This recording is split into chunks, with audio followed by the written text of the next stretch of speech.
Okay, good afternoon to those of you in Europe. Good evening to those of you in the Middle East, Africa, and very late. I know there's a couple of people from Indonesia joining this as well, and good morning and afternoon to those of you in North America. It's great to have you here on this edition of the Packard Network Live. It's on Wednesday this week, and I have a very special guest coming to us live from London.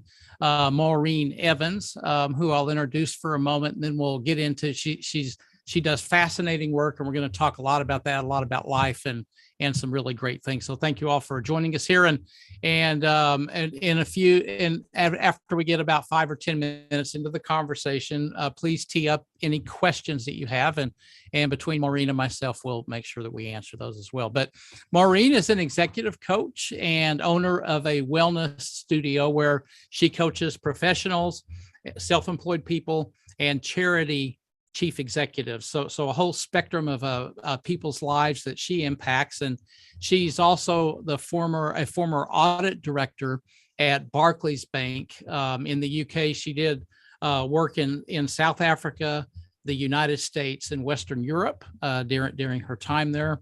And she resides in Scotland, also in London. So she's kind of all over the UK. And she does something fascinating we're going to talk about, which is she swims in the North Sea in very cold water. So I've got some questions about that we're going to get into as well. But in summary, Maureen is really passionate about helping other people. And I know this from prior experience, our working together many years ago, and also now today with the clients that she impacts as well. So Maureen, welcome to the program. It's great to have you here today. Gosh, thank you so much for having me, Brett. Thank you for inviting me. Yeah, it's great. So I think that so brief intro. Did I get everything mostly correct on you? Absolutely. Okay. Yeah. No, I think there are two strands that I think I forgot to share with you in terms of my work. Sure.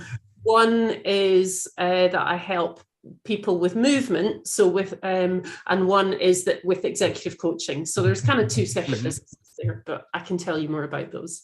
Great, good. Well, why don't we just kind of start with that, and then we'll dive into some other areas. Tell us a bit about what you do on both those strands, and if they interact with each other, whatever you'd like to talk about.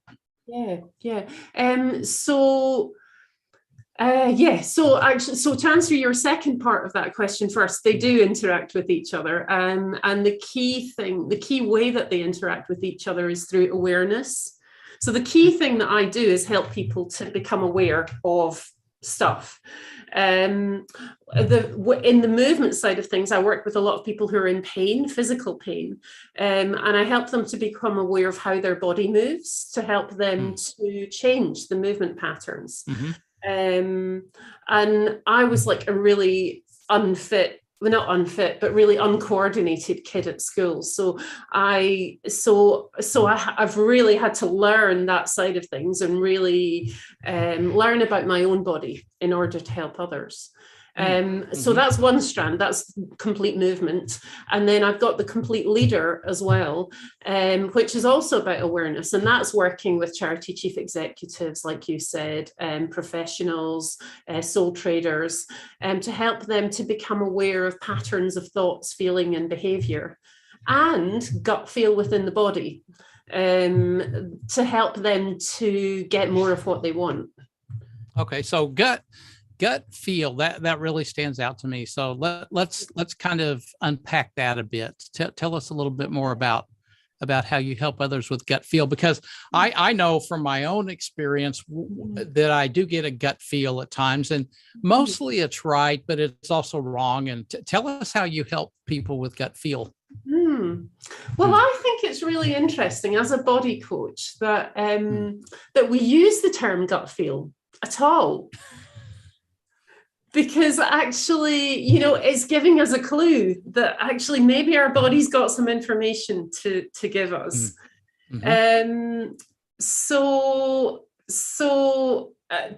Your question was, how do I help others with gut feel? I guess by giving them space to think about who they are, what they want, and helping them to vocalize things. And then I'll ask questions like, what do you, I'm just thinking, I'll ask questions about where do you feel that in your body? So if I was to say to you right now, okay, think about, kind of notice where you're at right now, and notice, okay, how are you sitting on the chair? And kind of how are you feeling? How's your day going so far? And then I say, think about a really happy moment in your life. So you've probably got visual images coming up, words, but just notice what happened. I noticed you're shifting in your body there. That's right. Yeah. Yeah, I'm connected to you. Definitely. Yeah. And then if I ask you to think about a sad moment and just notice what's happening. Yeah. So there are many other tools that I use, but just asking people to get a sense of, okay, my body's giving me information about what I really want or what I really feel. Definitely. Yeah. I think the ability to be conscious about what's going on in our lives is something that that I've found anyway that I need to consistently practice, because it's awfully easy to, I mean, I know the best way to live is enjoy the journey, pay attention to the present, keep an eye to the future, and forget your past mistakes. I know all that stuff, but I tend to always want to project into the future with whatever I'm chasing after. And sometimes I just have to pull back and be present with myself. And that requires work. Don't you? Do you agree with that? Yeah. And I'm the same. I'm a natural doer. So I naturally go, right, what's the next big, exciting, shiny thing that I can do? I think for me, what this journey through discovering myself and helping others has given me is more of an understanding that I don't need to let go of the past. Actually, I can recognize the part it's played in who I am. And I can recognize when things are just a bit, I'm going to say a bit rubbish. Is that a really British way of describing it? Yeah, exactly. We have a good friend of mine, Bridget Denise. Denise is here. She lives in Houston, Texas, and she just made a comment. It's really hard to understand your gut feel. Yeah. Yeah, so, and I'm curious because you said as well that your gut feel tells you sometimes you've got it wrong. What do you mean? I mean, mainly, with me, if I'm on the fence about something, right, and I can't, I've done the pros and cons, decided, okay, I'm either going to go to the right or to the left here, and I'm still, deciding. Usually I'll go with my gut to say the expression, which is more of an intuition on what it is. It might not be, again, I've done my due diligence, but it's time to take action. And I'm not one to sit still for very long unless there's chaos going on around me. Then I've learned to sit still, do the opposite. But when I'm on the fence and either go right or left, I'll usually rely on just my instinct, my intuition about, more of the soft things like, do I, if it involves people, do I really trust this person? And if so, why do I trust this person?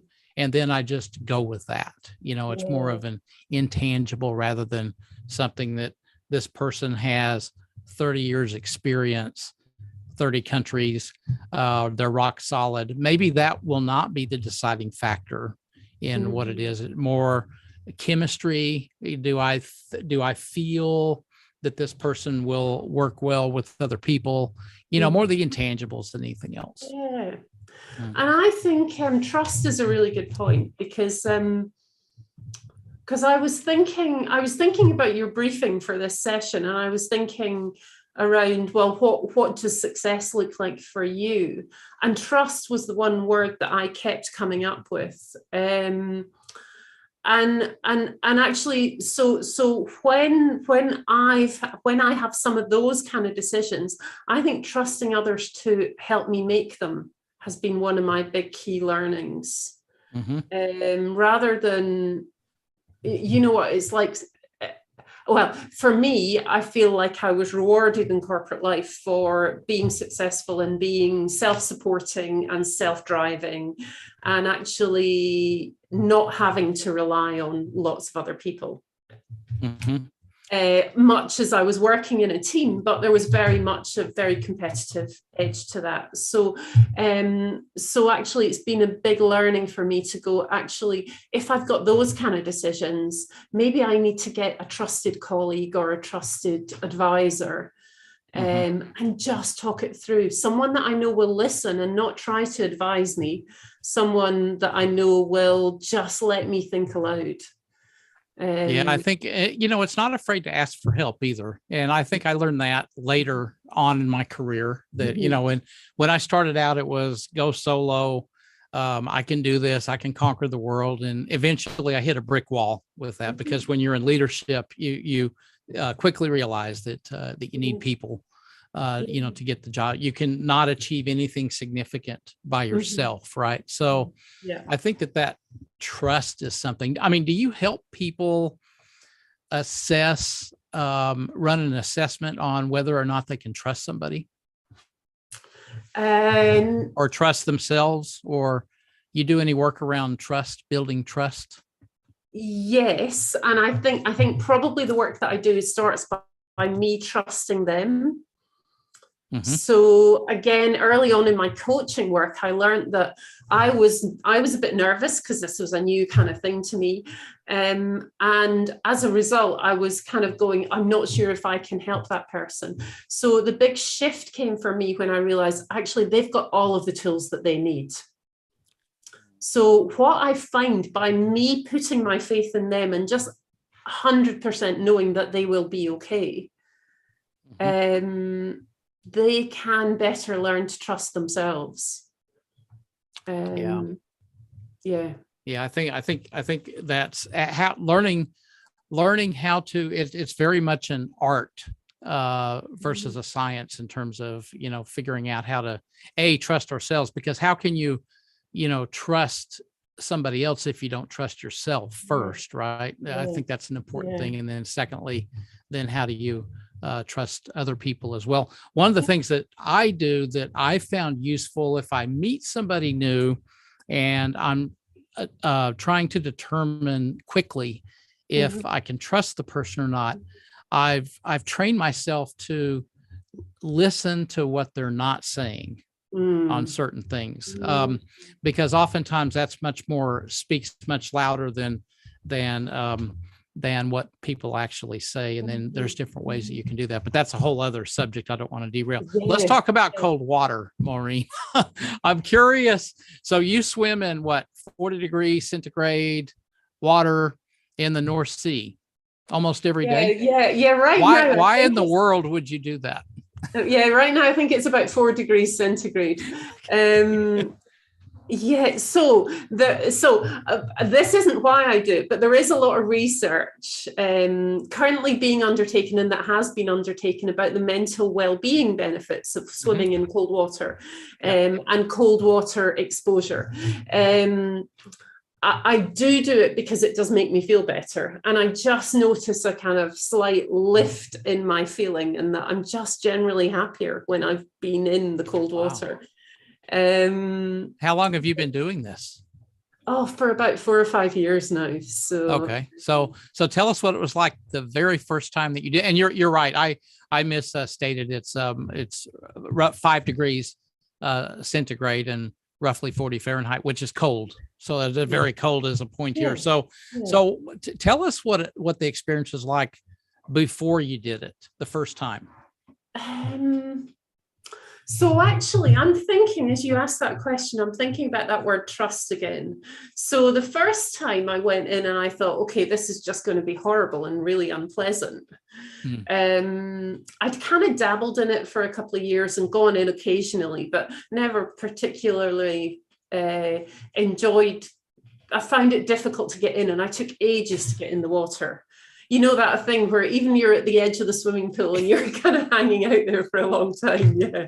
And well, it's even worse when the water's cold. I hasten to add, I do swim. Our maximum sea temperature is like 18 degrees Celsius in the summer, so it's still not that hot. But I do kind of follow the seasons.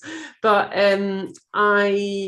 so the first time it took a long time to get into the water, and then when I was in, actually, even from the start, once I was in, I knew this was something different. This was something special, something fresh, something that makes me feel alive.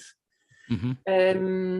And how long did it take before you went from those feelings of either fear or anxiety into, oh, this isn't so bad?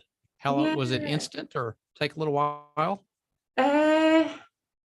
Yeah, I think by your second season, your second winter, then you start to develop strategies and techniques for trusting that this is going to be okay. So similar to how in my coaching work, I trust my clients that they will be okay, and that's the place that I start from. With the water, I now know that this will be okay, so I get in a lot quicker. It's still cold, and there are still lots of precautions I take, and I'm still fearful sometimes. Right. Because it's quite a serious thing. It's, you know, and the way it's in the sea is, so it can be a little bit bumpy. But it's coming back to trusting that I've done this before, and I know that once I get past that initial submersion, that I'm going to have the elation and the joy. How long are you in the water for when you do this? I am at this time of year, maybe depends if I've got a wetsuit on or not. If I haven't got a wetsuit on, then maybe between 5 and 10 minutes. Okay. If I have got a wetsuit on, then 15 to 20 minutes. Okay. And then just for the viewers and myself, actually, what are the actual health benefits of this? So is it mind as well as the heart, for example, or the lungs? What are the actual benefits of doing this? Yeah, so there are risks associated with it. And what I would say to anyone thinking about doing this is find a local group, find other people that have been doing it, and join them, and make sure that they talk you through kind of the protocols.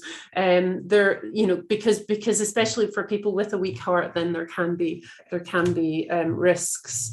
The actual benefits. So there are big mental well-being benefits. Does it relax? I mean, what like mentally, for example, what does it actually do for you? What they've done is they've done studies on people with depression, with clinical depression. Okay. The studies have looked at how cold water submersion helps people with depression, and the results have been really impressive. I don't have the stats to hand, but if you Google, there's loads of links of studies that have been done, and it helps people with depression. Okay. I'm reading a book by David Sinclair called How to Stop Aging, something like that. He's a Harvard, I'm going to get this all wrong, but you think he's a Harvard professor. Quite a geneticist, quite an amazing person. And he talks about cold water submersion and how actually our body's made to struggle a little bit. So that's why things like intermittent fasting and all of these kind of eating protocols are successful, because we're not made to be really, really comfortable. And so he talks about cold water, or the cold, and that it has a beneficial effect on our well-being generally, and makes us feel younger. Interesting. So you've been doing this, what, five years roughly, right? Yeah. So, and the benefits to you, maybe every person is a little bit different, but the benefits to you is what? More energy? What are? Yeah, happier. So you're happier. Yeah, happier, more energy throughout the day. and more sense of feeling present and alive. Okay. I mean, those are some pretty powerful benefits. So viewers, there you have it. Make sure if you have any health conditions, consult with your doctor before you go, jump in ice water. But there you have what works well for Maureen, where neither she nor I are a medical doctor. So make sure that it's safe for you to do this. Maureen, a great idea. Make sure somebody's with you when you do it as well. That's important, but something for the viewers to explore if that can help you, because those are some wonderful benefits of having more energy and just overall good for your well-being and on many different facets. So that's fantastic. So Maureen, tell us, let's go back a little bit in time to your journey. So you were a banker, you worked in auditing different parts of the world. How did you wind up from that into what you're doing now? Good question. Back pain is the answer. Okay. So I'd suffered from back pain from about the age of 19. And I'd kind of dabbled with trying to get it fixed, but I just thought, well, I'm a person with back pain. That was what I believed. And in about 2010, I started thinking, well, maybe I should go off and do some training in movement, in Pilates specifically, but it doesn't really matter. Movement's movement, to help me. And I'd never quite got around to doing it. And then I went on a training course, actually, a women in leadership training course. And as part of that training course, I was asked, what would you do if I was brave enough? And my gut instincts, it came out of my mouth, I didn't know it was coming, was I would go off and train to be a Pilates teacher. Wow. So that kind of started me down this road of developing doing really intensive training, developing my own brand for complete movement, building a business with other people involved on complete movement. And then ultimately in 2017, doing my executive coaching qualification and bringing the complete leader, bringing that side of it in. That's fantastic. Yeah, that is great. Let me just acknowledge some of the people that have joined us live. We have people we have Mary Bless from Nigeria on here. That's great. Maureen did spend time in Africa as well. A great continent, wonderful people.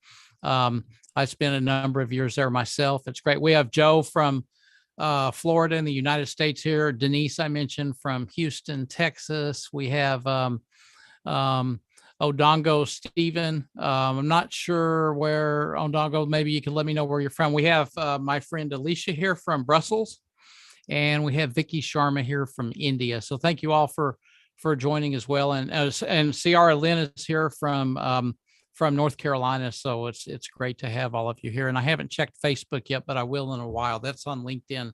If any of you have any questions, please do tee them up in the box here, and Maureen and I will continue talking, and we'll get to those in just a short while. So Maureen, when you were, say, just coming out of university, if you go back, did you have, I guess you didn't have any idea that you'd be doing what you're doing right now? No. My first degree was in maths. Pure maths, so quite analytical, quite theoretical, but it was all about shapes and patterns. So it's a bit like, I'll probably misquote it, but the Steve Jobs quote about looking back thing, you join the dots and it all kind of makes sense. Right. But looking forward, then you don't know that that's where it's going to end up. So it absolutely makes sense looking back that that actually what I'm interested in is shapes and patterns, and helping people to understand physical shapes, but patterns of thoughts, feelings, behavior. But no, it was I guess what I have done is worked with the best people. Always sought to do the best I can do and work with really good people. Mm-hmm.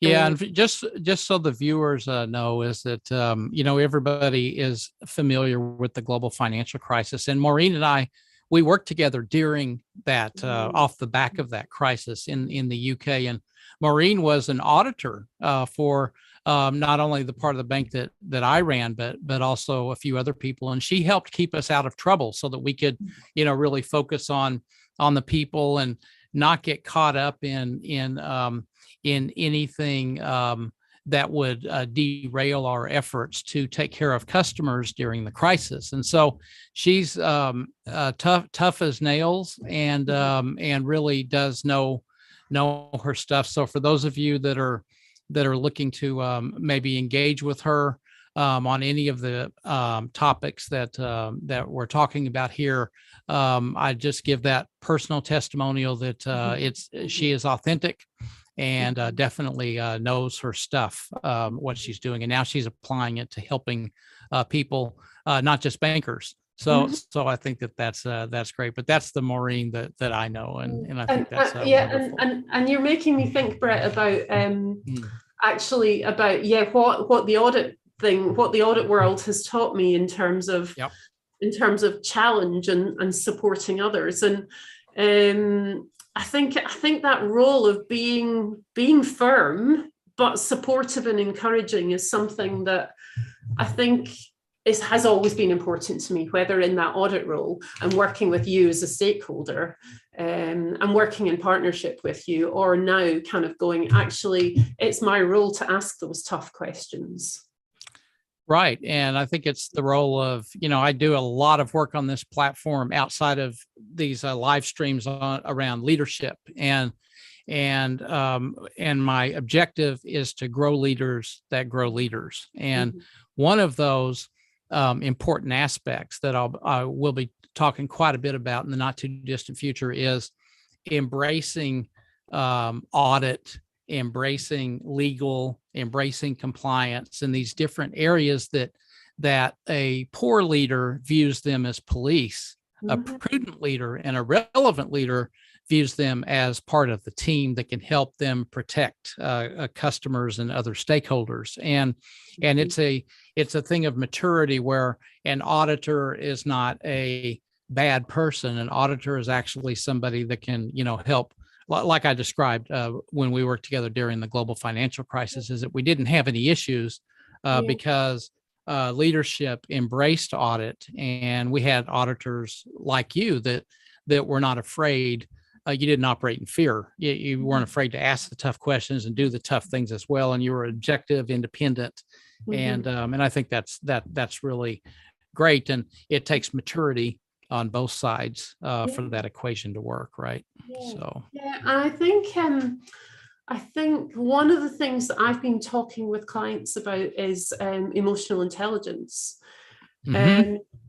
And those kind of the four kind of key emotional intelligence domains, which is awareness, which we've spoken about already, self-management, but relationships with others is one of the key four domains.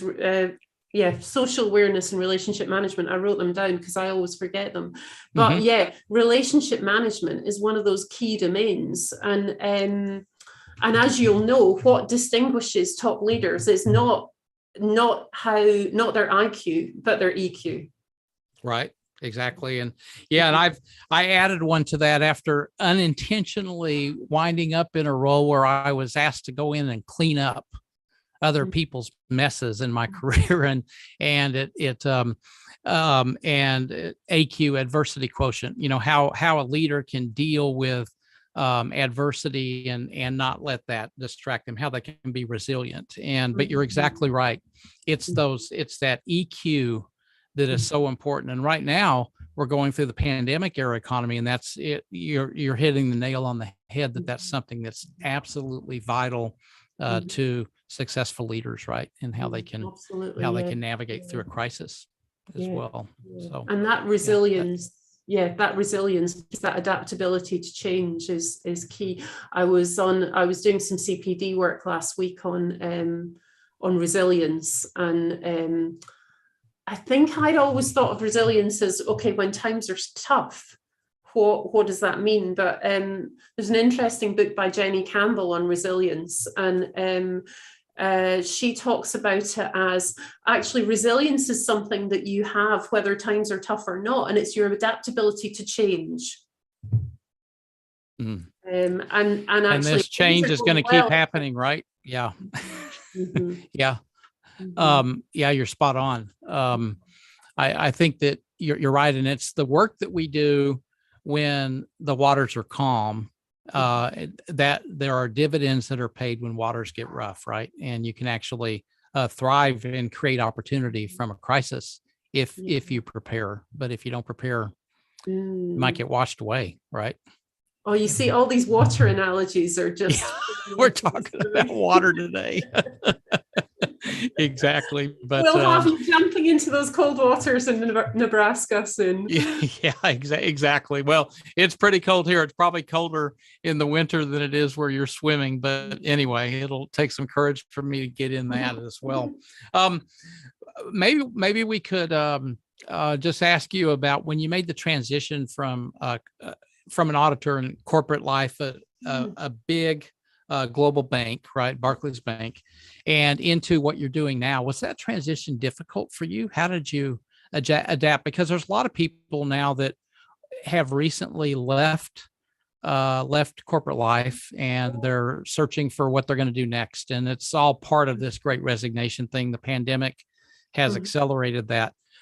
Talk about how you adjusted during that time frame, and in a way that might be beneficial for others.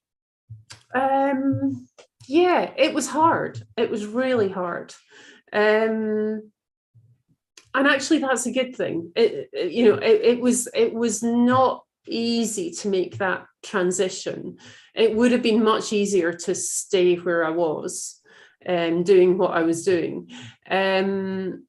One of the hardest, so I switched completely and learned completely new skills. So actually switching from being the geeky mathematician to all of a sudden having to learn about the body and how bodies move and body parts, and coming from someone who was really uncoordinated, the technical aspect of it was really hard. But I think the switch from corporate life, the biggest thing that I found hard was the loss of support network and people. Definitely. Yeah. Because it was around you every day, right? In the corporate life, and all of a sudden it's not.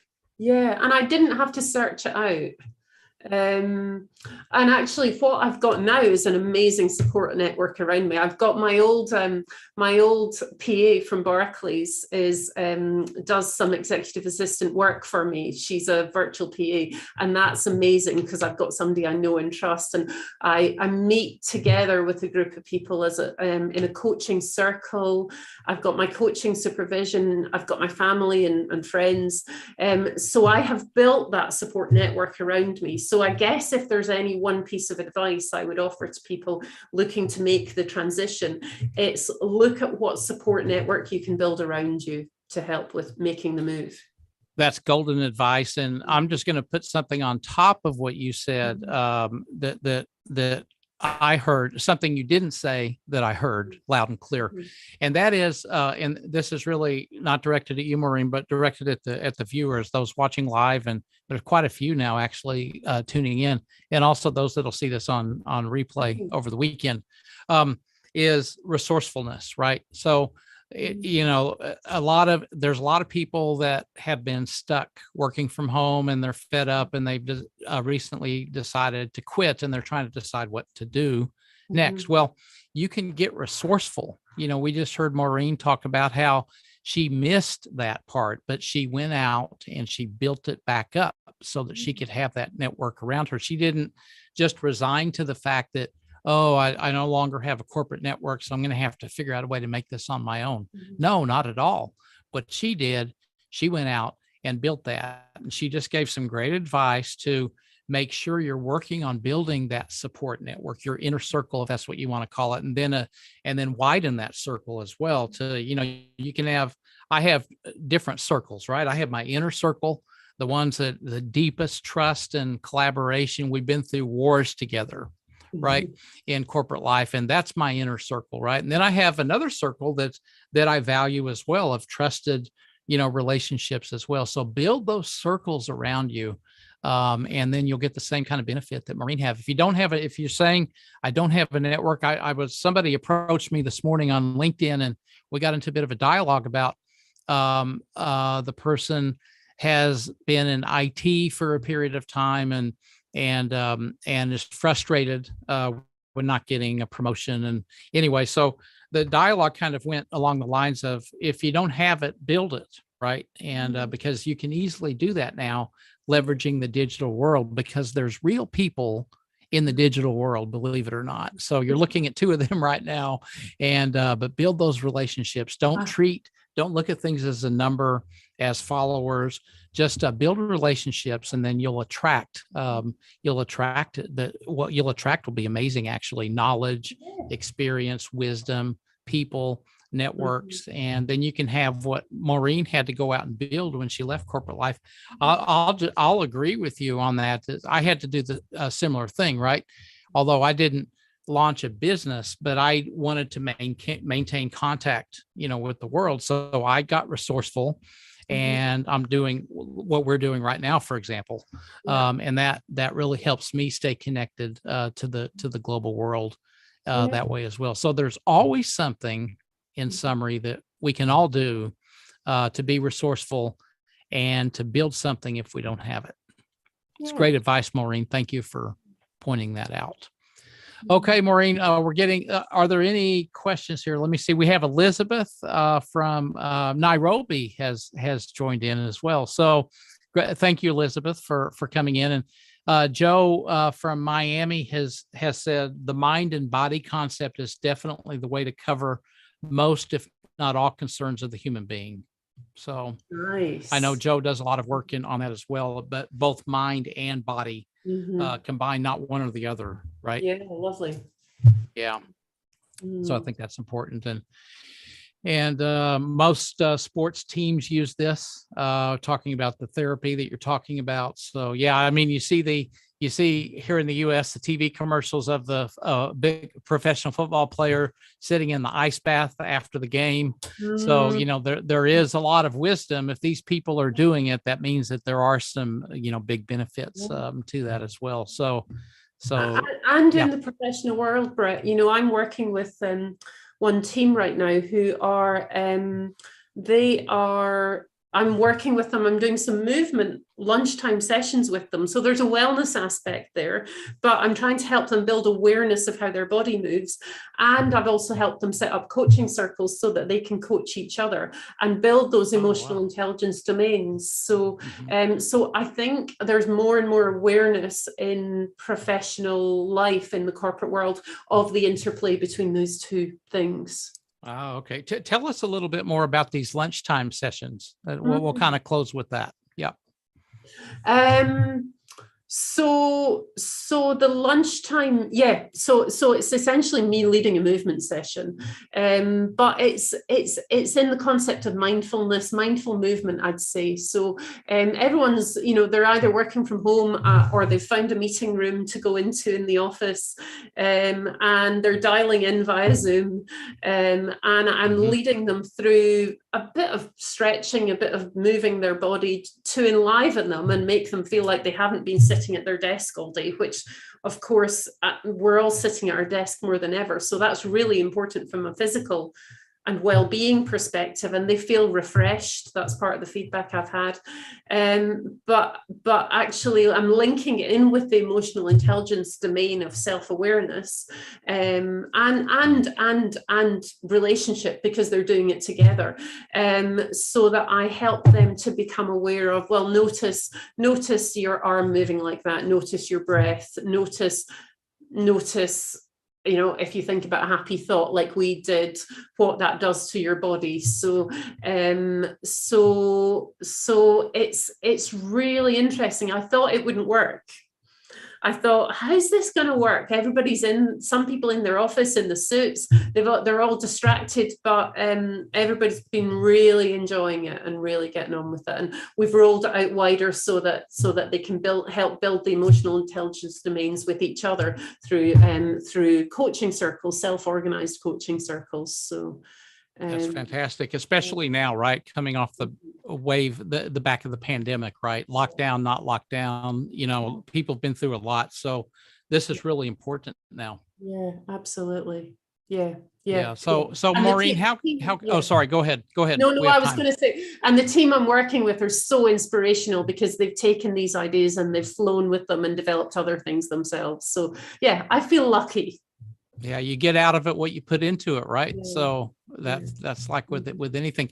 Maureen, how can people best find you to engage with you on what the services you provide?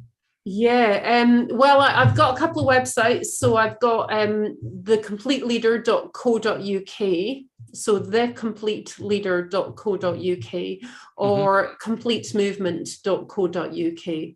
Okay. I am on LinkedIn and Twitter. I'm not great at keeping up to date with Twitter and things like that. But so the best way really is one of those two websites. So the completeleader.co.uk or completemovement.co.uk. Yeah, why don't you just pop those over to me when we get done, and I'll put them in the comment section and resend this the replay out to everybody with very clearly how they can reach out and contact you. Right. Any parting advice, Maureen, that you would have for somebody watching this that they've recently left their job? They're not really sure what they're going to do. They left their job because they're just not happy with how their leadership at the prior company has failed to understand some of their personal needs. An example could be a mother with daycare challenges. That's been a huge issue in many parts of the world, or any other reason. Any advice that you give them in terms of what they can do to help bring their thinking forward so that they can get on a program to, basically get back to work and grow their career? Yeah, well, I'd say reach out to others. So that might be reach out to an executive coach or a life coach, find someone that you connect with. It might be create a network of yourself of similar people who are going through the same thing, and meet regularly, listen to each other. So find people that will listen to you rather than just offering you advice, because sometimes all we need to do is just say the words out loud and we know what we want to do. And I guess trust yourself, trust that you do know what to do. You just need to vocalize it or to find others to support you.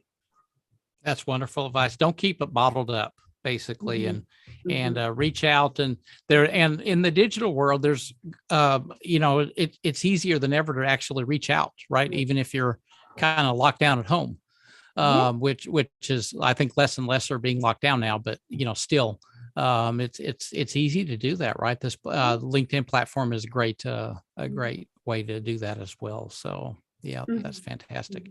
Maureen, thank you for your time today, for dialing in from the beautiful city of London. It's fantastic to see you again, and I really appreciate you sharing your kind wisdom with everybody here. And I'm looking forward to hopefully having you back at some point in the future, and we'll definitely make it easy for people to reach out to you as well. So that's great. Thank you so much for having me, Brett. Fantastic. And I'd like to thank everybody for tuning in today. Thank you for your engagement and for carving out the time to see this, and special thanks to all of you that will see this on replay in the coming days as well. And please, if you are watching it on replay, please do feel free to reach out and ask Maureen and I any questions, and we'll be sure to get a response to you as well. So that's it for now, and we'll look forward to seeing everybody again next time on